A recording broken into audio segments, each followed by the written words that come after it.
मिलेंगे और इलेक्ट्रॉन भी 11 मिलेंगे। अब देखिए पहला नंबर के गोले में क्या लिखा हुआ है 1s, तो आप सबसे पहले 1s उतारेंगे। अब ये s उपकोष है और s उपकोष में अधिकतम हम 2 इलेक्ट्रॉन लिखेंगे, तो यहाँ पर 2 लिख देते हैं। s उपकोष में 2 से ज्यादा नहीं लिखा जा सकता, p उपकोष में 6 से ज्यादा नहीं लिखा जा सकता, d में 10 और f में 14। तो हमने 1s में 2 इलेक्ट्रॉन भर लिए। अब ये पहला वाला भर गया। अब हम आएंगे 2 नंबर पे। 2 नंबर वाले गोले में क्या लिखा हुआ है 2s, तो अब हम 2s उतारेंगे। अब ये भी s है, अधिकतम इसमें 2 ही लिख सकते हैं, हमने लिख दिया।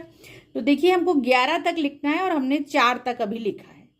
अब तीसरे नंबर पे आते हैं। तीसरे नंबर वाले गोले में लिखा है 2p और p में अधिकतम हम कितना लिख सकते हैं 6, तो p में हम लिखेंगे 6। अब ये 2 और 2 4 और 6 10 हो गया। अभी 1 इलेक्ट्रॉन यहाँ बचा है, तो 3 तक हम लिख चुके। अब 4 नंबर के गोले में लिखा है 3s। अब ये s में हमारे पास 1 ही बचा, क्योंकि हम 10 तक लिख चुके थे और 11 इलेक्ट्रॉन हमारे पास है।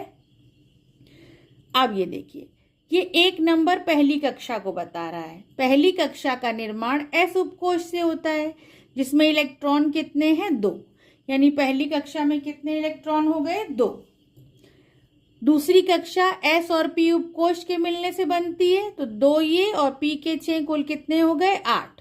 तो दूसरी कक्षा में कितने इलेक्ट्रॉन हो गए 8 और तीसरी कक्षा में कितने इलेक्ट्रॉन हो गए 1। तो सोडियम का इलेक्ट्रॉनिक विन्यास उपकोष के आधार पे 1s2, 2s2, 2p6 और 3s1 होगा। और कक्षा में इलेक्ट्रॉन की संख्या की अगर बात करें तो 2 8 1 होगा। एक उदाहरण और देखते हैं। जैसे मान लीजिए हम 17 का लिखें, क्लोरीन का 17 होता है तो 17 इलेक्ट्रॉन होंगे। तो पहले नंबर के गोले में लिखा है 1s, तो पहला नंबर हमने ये 1s उतारा। s में हम अधिकतम कितना लिख सकते हैं 2, तो हमने यहाँ पे 2 लिख दिया। दूसरा गोला, इसमें क्या लिखा हुआ है 2s लिखा है, हमने 2s लिखा। ये भी s है, अधिकतम 2 ही लिखेंगे। तीसरे नंबर पे आते हैं। तीसरे वाले गोले में क्या लिखा हुआ है 2p लिखा हुआ है, तो p में अधिकतम हम 6 लिख सकते हैं। तो 2 और 2 4 और 6 10 तक हमने लिख लिया। अभी आगे जाना है।